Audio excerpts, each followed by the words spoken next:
Handling follow-ups professionally. Strategies for getting replies when facing silence. Abstract. This article discusses effective strategies for following up with contacts who have not responded to initial requests or messages. It begins by reviewing psychological research on factors that can influence response times, such as personality traits, cultural norms, and procrastination. It then provides guidelines for optimal timing of follow-ups based on priority level and contact type. Specific suggestions are offered for composing follow-up communications, including restating the original request, expressing the need for a response politely, acknowledging time constraints, and problem-solving rather than blaming. The article stresses the need for flexibility based on individual relationships and contexts. It offers examples of appropriately customizing follow-ups for scenarios like status updates, project kickoffs, and external partnerships. By understanding reasons for delays, timing follow-ups appropriately, and adapting language sensitively, leaders can productively follow through to obtain needed information and cooperation while preserving goodwill. We've all been there. You reach out to someone about an important issue, project, or opportunity, but you don't receive a response. The silence is frustrating and leaves you wondering, did they get my message? Are they interested or just dragging their feet? How many times should I follow up before giving up? In the professional world, following up on outstanding requests and issues is crucial to getting work done. However, doing so requires tact, patience, and adaptability. Today we will provide research-grounded strategies for productively handling follow-ups when facing radio silence, backed by practical application examples relevant to organizational leadership. With an understanding of communication norms, psychological influences on response times, and culturally sensitive follow-up approaches, leaders can improve their chances of getting the feedback or cooperation they need. Psychology of response times. Before diving into follow-up tactics, it's important to understand why some people take longer to respond than others. Psychological literature offers insight into typical response norms and what might cause delays.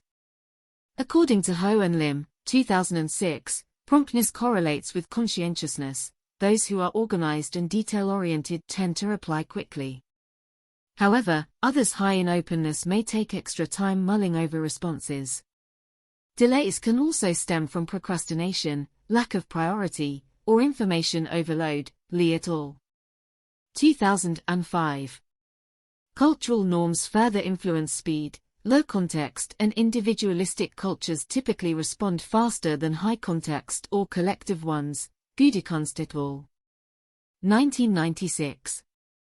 These individual and cultural differences mean that different types of employees and external contacts may warrant distinct follow-up approaches.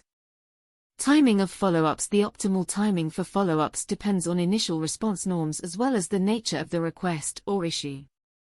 For internal responsibilities or more time-sensitive matters, one approach is the 24-70 seconds rule, following up 24 hours and again after 72 hours if no response. Chen. 2020. For external partners or less pressing concerns, longer intervals may be preferred to avoid coming across as pestering. Choosing when to follow up requires balancing urgency with allowing people reasonable processing time. Research points to a few guidelines: within 1 week for high-priority issues, crucial decisions, deliverables, or opportunities typically warrant follow-ups every few days if silence persists. Burke. 2008.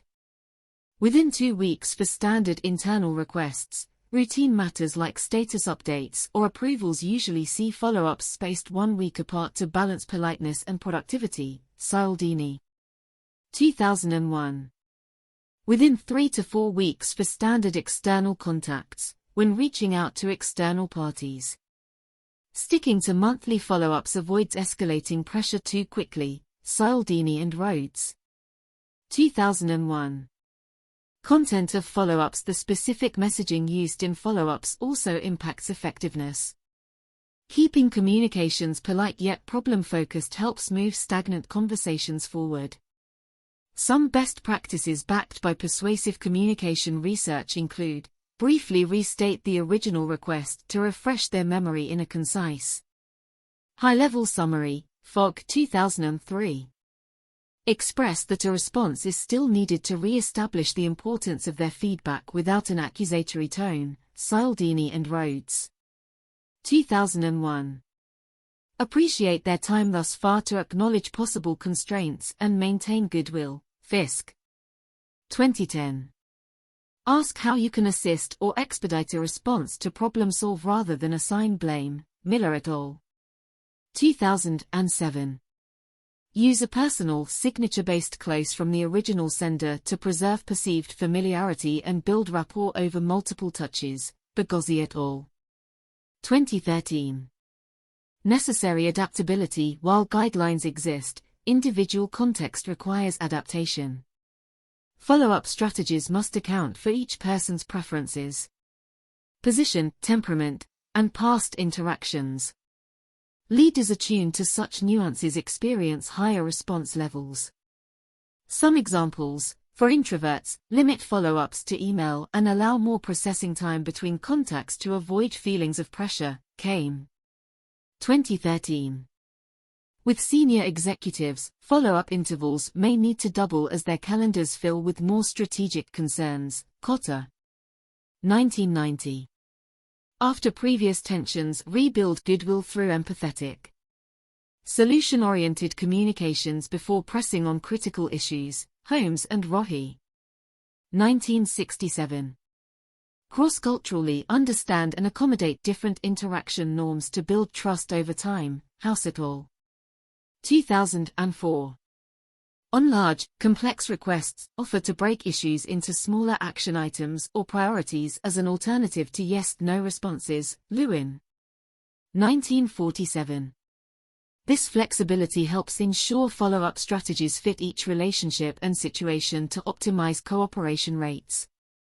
Practical application in organizational leadership. To understand how leaders can apply these research-backed strategies, consider some organizational scenarios. Status update follow-ups. As director of a non-profit, you require bi-weekly updates from program managers, but SAM's reports have grown overdue. Send a concise email within 1 week respectfully inquiring about status and how you can assist. Express confidence in their work, but emphasize the importance of updates for board reporting. Offer flexible formatting options as an alternative to a full write-up if needed. Project kickoff follow-ups. As VP of a manufacturing firm, you gave the green light for a big new initiative last month, led by a director known to thoroughly consider decisions. Send a follow-up email within 2 weeks thanking them for thorough review and politely asking for next steps. Reassure there's no rush, but express your excitement to support launch planning. Suggest setting a 1:1 meeting within the next month if still finalizing details. External partnership follow-ups. As the CEO of a startup, you reached out a month ago about a potential marketing collaboration with a larger firm's director. She seemed interested but understandably busy. Follow up via phone within 3 weeks thanking her again and briefly reiterating the synergies discussed. Offer a short introductory meeting without commitments to allow exploration of how a partnership could be mutually beneficial over time. These real-world examples demonstrate how research-backed follow-up guidelines can be sensitively applied across organizations. With understanding, flexibility, and focus on problem-solving over pressure, leaders improve response rates on even their most pressing outstanding items. Conclusion: from procrastination to cultural norms, many factors influence whether and how quickly people reply when they've gone silent. As organizational leaders face such unpredictable delays, structured yet adaptable follow-up strategies help ensure issues don't fall through the cracks. By appropriately timing, wording, and customizing follow-ups, leaders maximize cooperation while maintaining positive relationships vital to the work.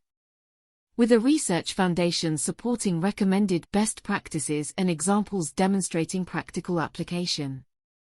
This essay shows how following up professionally paves the way for critical information exchange and progress even when first messages go unanswered.